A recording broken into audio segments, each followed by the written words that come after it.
Good afternoon. BPSC 69 अब एक ऐसा एग्जाम बिहार के बच्चों के सामने है जिसका कि तीनों स्टेज बचे हुए हैं, या कहा जाए एक और कि चारों स्टेज बचा हुआ है। अभी नोटिफिकेशन नहीं आया है, नोटिफिकेशन आएगा, फॉर्म भरा जाएगा उसके बाद, लेकिन डेट आया हुआ है। आप जानते हैं कि सितंबर में 30 सितंबर को पीटी का एग्जाम शेड्यूल है, फिर दिसंबर में मेंस का एग्जाम शेड्यूल है, उसके बाद फिर इंटरव्यू। तो ये बीपीएससी 69 एक ऐसा एग्जाम है जिसके चारों पार्ट अभी बचे हुए हैं, नोटिफिकेशन का, पीटी का, मेंस का और इंटरव्यू का। क्लियर है? तो ऐसी स्थिति में ये चारों पार्ट को हम कैसे इसको प्लान करें जिससे कि ये तैयारी करने वाले व्यक्ति का, जो छात्र हैं, उनका वो अंतिम एग्जाम साबित हो। ठीक है? हमारा स्ट्रेटजी क्या होना चाहिए, मेरा टाइम मैनेजमेंट क्या होना चाहिए। ठीक है? तो यहाँ पे स्ट्रेटजी और टाइम मैनेजमेंट की जरूरत दो पार्ट के लिए है, एक प्रीलिम्स के लिए और दूसरा मेंस के लिए।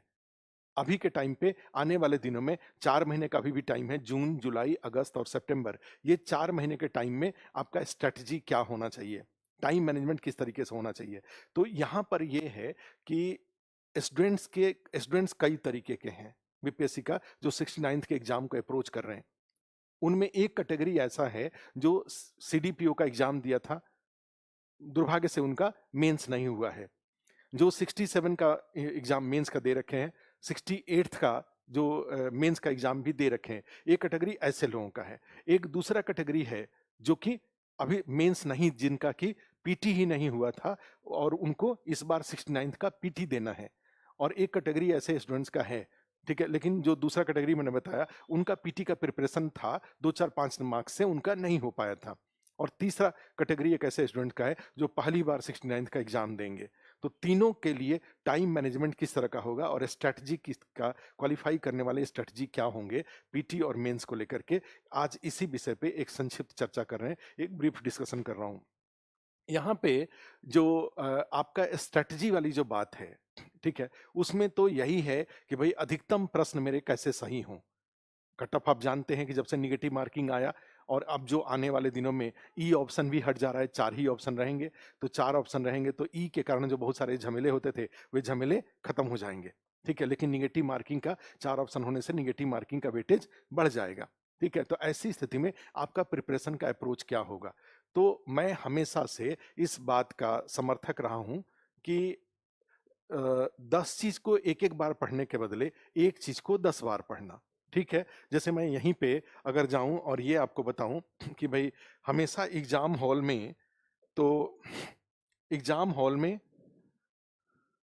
मैं एक बार बोर्ड को ओपन कर लेता हूं, उसके बाद फिर बताता हूं कि एग्जाम हॉल में हमेशा नॉलेज की जरूरत होती है, पीटी की बात करें तो।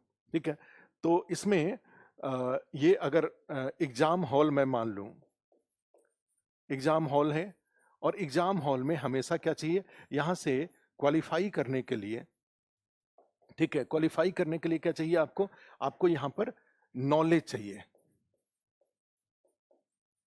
नॉलेज हमें चाहिए। और नॉलेज के लिए अब दो है, एक है कि 10 को एक बार पढ़ें, 10 स्रोतों को एक बार पढ़ें, या या एक स्रोत को, एक स्रोत को, जो स्रोत है, ठीक है, उसको 10 बार पढ़ें। तो मेरा मानना ये है कि ये वो एक स्रोत है, वो एक स्रोत को 10 बार पढ़ेंगे तो ज्यादा बेहतर ज्ञान होगा, और ज्यादा बेहतर ज्ञान होगा तो एग्जाम हॉल में परफॉर्मेंस अच्छा होगा और क्वालिफाई करने के चांसेस बढ़ जाएंगे।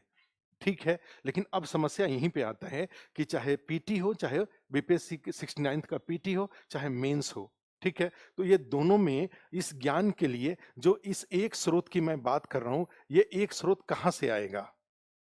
ठीक है, अगर एक स्रोत की बात करूं तो ये कहां से ये एक स्रोत आएगा। तो वही मैं, जो मेरा अपना विश्वास ये है कि वो एक स्रोत दो तरीके से आ सकता है। आप 10 किताबों को पढ़ें, उससे अपना एक सिनोनि एक एक आप उससे वो बना लीजिए, आप उससे एक शॉर्ट नोट्स बना लीजिए, या आप अपना एक डिटेल नोट्स बना लीजिए। ठीक है, एक तरीका ये हुआ, आप खुद से ये काम करिए। दूसरा तरीका ये हुआ कि ये जो नोट्स है, चूंकि अल्टीमेटली एग्जाम हॉल में जाने के पहले रिवीजन करने के लिए आप आपके पास बहुत अधिक स्रोत हैं, वो रिवीजन नहीं हो पाएगा। रिवीजन का रोल तो होता ही है, हम ही लोग क्लास में जब पढ़ाने के लिए आते हैं तो जो टॉपिक पढ़ाना होता है उसका एक बार दिमाग में उसको फ्रेम तो बनाते ही बनाते हैं। तो अब वहां पे हम क्लास में आने के पहले 10 स्रोतों को पढ़ के क्लास में नहीं जा सकते। हमें एक को पढ़ के अपना थॉट को क्लियर करके क्लास में जाना होता है, जिससे कि मैं टॉपिक को स्टार्ट करूं और उस टॉपिक को कंक्लूड कर दूं, और जो सामने बैठे हुए लोग हैं उनको समझ में भी आए, उनके कॉपी में सारी चीजें ऑर्गेनाइज्ड वे में जाए, जिससे कि पढ़ने वाले आसानी से उसको पढ़ करके अपना परसेप्शन या अपना नॉलेज डेवलप कर सके। आपको भी यही काम करना है। आपको भी एग्जाम हॉल में जा करके अपने अपने रिवीजन करके अपना थॉट प्लान करके लेके जाना है। क्वेश्चन के डिमांड के अकॉर्डिंग वहां पे उस कंटेंट को जो आप दिमाग में लेके जा रहे हैं उसको यूज करना है। तो अब यहाँ पे रिवीजन रिवीजन के लिए तो वो लास्ट छोर पे रिवीजन के लिए फिर वहां पे तो एक का तो हमेशा इंपॉर्टेंस है। तो उस एक के लेवल पे पहुंचने का हमने कहा कि दो रास्ते हैं। एक रास्ता आपके पास कौन सा आ रहा है कि आप अपने खुद से 10 जो बुक्स हैं बाजार में, जितनी सारी बुक्स हैं उससे आप यहाँ पे आइए, या फिर कोई टीचर के माध्यम से ये एक चीज आपको बनवाया गया हो। आस्था यस में हम लोग इस बात पे फोकस करते हैं कि ये जो प्रीलिम्स है, पीटी है, ठीक है, और मेंस है। तो पीटी के लिए टोटल आप जानते हैं कि बीपीएससी के पीटी में जो 150 क्वेश्चन पूछा जाता है वो 8 सेक्शन से रिलेटेड होता है। History, economy, polity, geography, science, Bihar special, current affairs और मैथ रीजनिंग, ये 8 सेक्शन से बीपीएससी पीटी में क्वेश्चन पूछा जाता है। तो हमारे पास ये 8, यहाँ पे पीटी का एक 8 कॉपी हमारे पास जरूर होने चाहिए। ये 8 कॉपी अगर हमारे पास है, ठीक है, स्वाभाविक रूप से ये 8 कॉपी अगर हमारे पास यहाँ पर ये पीटी वाले में जो 8 कॉपीज हमारे पास हैं, ये हमारे पास जरूर होने चाहिए। तभी तो हम उसका रिवीजन कर पाएंगे, या कुछ नया भी अगर हमें जोड़ना है। हम अलग तरह की चीज़ों को पढ़ते हैं, एनसीईआरटी पढ़ते हैं, कोई टेक्स्ट बुक पढ़ते हैं, तो वहाँ पे कुछ बातें अगर हमारे बीपीएससी की जरूरत के अनुसार हमें प्राप्त हुए तो उसको आखिर कहाँ लिखेंगे? फिर नया कॉपी तो उसके लिए नहीं बनाएंगे। तो हमारे पास एक सिंगल प्लेटफॉर्म हमारे पास होगा। तो जिस जिस जहाँ से भी जिस किसी स्रोत से भी कुछ इंपॉर्टेंट बातें मिलेंगी उसको वहाँ पे ला के रख देंगे। उसका फायदा ये होगा कि लास्ट में आपको फिर, नहीं तो कई बार क्या होता है कि हमने कहीं पे लक्ष्मीकांत में कोई चीज़ को पढ़ा, मिश्रापुरी में कुछ इकोनॉमिक्स में कुछ पढ़ा, बिहार के इकोनॉमिक सर्वे में कुछ को पढ़ा और वहीं पे रहने दिया या किसी अलग जगह पे लिख दिया, और जब जरूरत पड़ा तो हमें पता ही नहीं कि हमने आज से 2 महीना पहले जो उसको पढ़ा था वो उसको कहाँ लिखा था। तो इसलिए सबसे अच्छा तरीका क्या है कि हम उसको क्या करें, कोई मान लीजिए आईपीआईडी के साइट से बिहार की सरकार की कोई योजना या किसी कोई इन्फॉर्मेशन अगर मिलता है तो उसके लिए हम लोग बताते हैं कि भाई उसको आप व्हाट्सएप ग्रुप बना करके एक जगह पे करिए उसको। आस्था इसके तरफ से वे सारे जो टाइल्स होते हैं वो आस्था इसके टेलीग्राम चैनल पे डाला हुआ है। आप जाकर देखिए, उसमें सारे बिहार सरकार के जितनी भी योजनाएं हैं उनका जो संक्षिप्त, जैसे कृषि विकास रोड मैप से रिलेटेड जितने भी बिहार सरकार ने टाइल्स बनाया, एक दो तीन का जो अचीवमेंट्स है, 4 के बारे में, ये सब हमने व्हाट्सएप ग्रुप पे उसमें टेलीग्राम चैनल पे डाल रखा है। क्लियर है? आप उस पे जाके देख सकते हैं। अब वहां से आप अपने काम के अनुसार वहां से टाइल्स को अपने व्हाट्सएप ग्रुप में ले सकते हैं, जो आपको लगता है कि इकोनॉमी के लिए जरूरी है, पॉलिटी के लिए जरूरी है, या साइंस के लिए जरूरी है, या डिजास्टर में किसी भी चीज के लिए जरूरी है, आप वहां पे लेके जा सकते हैं। लेकिन अदरवाइज जो कहीं मिसलेनियस अगर पढ़ रहे हैं, किसी बुक्स में पढ़ रहे हैं या किसी न्यूज़पेपर में पढ़ रहे हैं, पूरे पेज में से 2-3 फैक्ट ही हमारे काम का है, तो उसको ला करके मैं कहाँ रखूंगा? तो उसको ला करके आप अपने ये जो 8 कॉपीज हैं, जो क्लास नोट्स आपने बना रखा है, टीचर के सपोर्ट से बनाया है या खुद से बनाया है, वहां पे आप रखेंगे। लेकिन वो कॉपी तो 8 आपके पास होगा ही। जो दूसरा है, मेंस में आप जानते हैं कि टोटल 7 सेक्शन हैं जीएस के। पेपर 1 में आप जानते हैं history, data interpretation, current affairs, 3 हुआ। पेपर 2 में जा रहे हैं पॉलिटी, इकोनॉमी, ज्योग्राफी और साइंस टेक्नोलॉजी, ठीक है। तो ये 4 हुए, तो 4 और 3 7। और एसए के लिए 3 सेक्शन है, 3 सेक्शन के लिए 3 पतले पतले बुकलेट अगर आप कॉपी बना लेते हैं, उसमें से कुछ सिनॉप्सिस, उसका सिनॉप्सिस बना करके अगर वहां पे टॉपिक अगर रख लेते हैं तो आपको रिवीजन करके एग्जाम हॉल में एसए लिखने में आसानी होगा, ठीक है। तो यहाँ पे मेंस वाले में जाते हैं, तो यहाँ पे टोटल जीएस के लिए टोटल 7 कॉपीज, ठीक है। और फिर यहाँ पे जाएंगे तो एसए के लिए भी और 3 कॉपी यहाँ पे आप चाहें तो इकट्ठा कर सकते हैं, ठीक है। तो टोटल कितने के हुए? ये 8 कॉपी, ये 7 कॉपी और ये 3 कॉपी, ठीक है। अब ये है कि हमने कहा कि खुद से बनाइए, किसी कोचिंग से सपोर्ट से बनाइए, ये दूसरा विकल्प हुआ। और तीसरा विकल्प हुआ कि आप खुद से बना नहीं पा रहे हैं, कोचिंग में एडमिशन आपने लिया नहीं है, तो ऐसी स्थिति में ये कॉपी हमारे पास कहाँ से जाए? तो इसके लिए हमने ये जरूर कर रखा है कि यहाँ पे आप देखिए यहाँ पे देखिए, ये आस्था यस में हमने अभी कल भी आस्था यस के जो टेलीग्राम चैनल है, उसमें बहुत सारे क्लास नोट्स डलवाया, ठीक है? आप उसको हो सकता है कि आपके लिए वो 100% ना हो, लेकिन आपके लिए 80% ना हो, 60% ना हो, लेकिन कुछ भी हो, तो आप जो जो भी लेवल आपका आपका जो अपना इंटेलिजेंस का लेवल, नॉलेज का लेवल जो भी हो, तो एक प्लेटफ़ॉर्म के रूप में काम कर सकता है। आपके पास है, तो उसमें से कुछ इम्पोर्टेंट बातों को, चूँकि आस्था यस में 8 टीचर ने पीटी का, उसी तरह से English medium mains, Hindi medium mains के लिए 7-7 टीचर ने, इकोनॉमी, साइंस, टेक्नोलॉजी दो, 6 टीचर ने जो जीएस मेंस का, और इसी तरह से 7 से 8 टीचर ने एसए का नोट्स प्रिपेयर कराया हुआ है। टेलीग्राम चैनल पे एसए का भी चैप्टर का भी जो क्लास नोट्स है, वो डाला हुआ है। क्लियर है? तो वहाँ से आप उसको अपनी ज़रूरत के अनुसार अपने व्हाट्सएप ग्रुप में ट्रांसफ़र कर सकते हैं, वहीं पे मत छोड़िए उसको।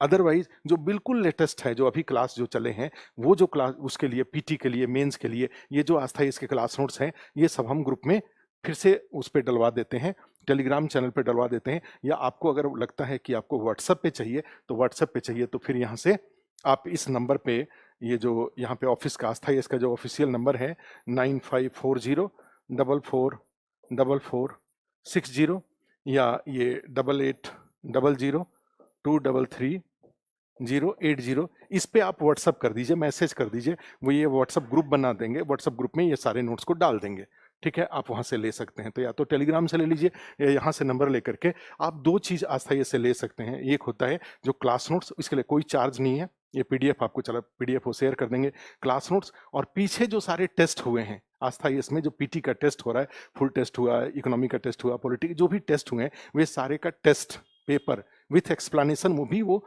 आपको भेज देंगे। अगर इस पे आप इस पे जाते हैं तो पीटी का भेज देंगे, साथ में मेंस का भी, जो पीछे 68th के लिए जो मेंस का क्वेश्चन पेपर बना था नए पैटर्न के अकॉर्डिंग, ठीक है? और फिर क्लास नोट्स था हिंदी इंग्लिश मीडियम में, वो भी सब आपको अवेलेबल हो जाएगा। लेकिन अल्टीमेटली मेरा एडवाइस यही है कि आपको क्या करना होगा, आप जो भी पढ़ते हैं उस पढ़ाई में आप सारे पढ़ाई को सम अप करते हुए, उसको कंक्लूजन की तरफ ले जाते हुए अपने पास वो एक स्रोत जरूर डेवलप कर लीजिए। उस एक स्रोत में फिर वही बात है कि जब तक वो एक स्रोत नहीं आएगा, आप उसको 10 बार पढ़ेंगे नहीं, 10 बार नहीं पढ़ेंगे तो नॉलेज नहीं होगा, नॉलेज नहीं होगा तो मेंस में भी तो नॉलेज की जरूरत होती है आंसर लिखने के लिए। प्लस उस पीटी में भी जाएंगे तो निगेटिव मार्किंग में चारों ऑप्शन सही जैसे 4 ऑप्शन है, उसमें से आपको इतना नॉलेज होना चाहिए कि सीधा-सीधा ऑप्शन दिख जाए और उसको आप टिक कर लें, या फिर कम से कम 2 तक तो ज़रूर पहुँच जाएँ। 2 जो गलत है, वो 2 गलत आप ज़रूर छाँट सकें कि इस क्वेश्चन में ये 4 में से ये 2 तो होगा ही नहीं, ये आपका नॉलेज कह रहा है। 2 बच गया, 2 में कन्फ्यूजन हो रहा है, अब वहाँ पे।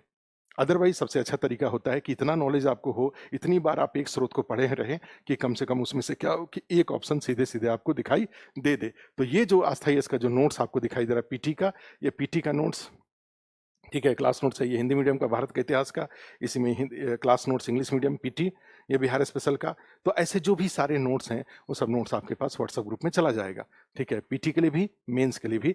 तो सेकंड पार्ट में है कि जो टाइम मैनेजमेंट, अभी भी 4 महीने का टाइम है। ऐसे लोग जिनका पीटी का प्रिपरेशन बहुत अच्छा है, वो अगर 10-12 घंटे की पढ़ाई करते हैं, 10-12 घंटे की पढ़ाई में 4 घंटे पीटी पे, 8 घंटे अभी भी मेंस पर दें। लेकिन ऐसे लोग जो कि पहली बार पीटी देने जा रहे हैं, वो अपने टाइम को 7 से 8 घंटे पीटी के ऊपर और 4 घंटे मेंस के ऊपर, अभी भी मेंस का प्रिपरेशन को ड्रॉप करने की ज़रूरत नहीं है, क्योंकि 30 सितंबर के बाद फिर आप सोच के देखिए, अक्टूबर, नवंबर, दिसंबर सिर्फ 3 महीने का टाइम है, उस 3 महीने में मेंस की तैयारी नहीं हो पाएगा। तो ऐसी स्थिति में इधर मेंस का जितना खींचे रहेंगे आप, उतना ही पीटी के एग्ज़ाम के बाद आपको मेंस की ज़रूरत, मेंस का रिवीजन करके, टेस्ट दे करके आप एग्ज़ाम में अपीयर होंगे। हमने क्या कहा कि पीटी के एग्ज़ाम के बाद आपको क्या करना पड़ेगा? रिवीजन, और रिवीजन करके टेस्ट। लेकिन उस समय बहुत कुछ अगर प्रिपरेशन के लिए बच जाएगा, तो फिर रिवीजन नहीं हो पाएगा, टेस्ट नहीं हो पाएगा, एग्ज़ाम हॉल में नॉलेज बहुत अच्छे से यूज़ नहीं हो पाएगा। क्लियर है? तो इस एडवाइस को मानिए, अभी के टाइम पे टाइम को बेटर तरीके से डिवाइड कर लीजिए और उसके अकॉर्डिंग अपना प्रिपरेशन करिए। जो आपको लगता है कि जैसे पीटी में कमज़ोर हैं, तो पीटी पे जैसे 60-70% टाइम पीटी पे दीजिए, लेकिन मेंस पे भी दीजिए। अगर आपको लगता है कि आपका पीटी अच्छा है, तो 30-40% टाइम पीटी पे दीजिए, मेजॉरिटी ऑफ टाइम मेंस पे दीजिए। ठीक है? और इस तरीके से इंतज़ार करिए, बीपीएससी 69th अपने टाइम पे आएगा, नोटिफ़िकेशन आ जाएगा, उसका एक पीटी का एग्ज़ाम होगा, फिर मेंस का एग्ज़ाम होगा, फिर आप अगर प्रिपेयर्ड रहेंगे, तो निश्चित रूप से सफल लोगों के की जो सूची जारी होगी बीपीएससी से, उसमें आपका नाम ज़रूर होगा। ठीक है? आस्था आईएएस में जो भी सपोर्ट आपको चाहिए, आस्था आईएएस का जो चैनल था वो हैक हो गया था, फिर दोबारा हम लोगों के कंट्रोल में आ चुका है। अब आपके जो बीपीएससी से रिलेटेड मैसेज हैं वो सब जो कंटेंट है, मैटर है, जो उसका क्लास है वो सब उस पे जाएगा। जो भी बेनिफिट आप उठा सकते हैं ज़रूर उठाइए। Thank you.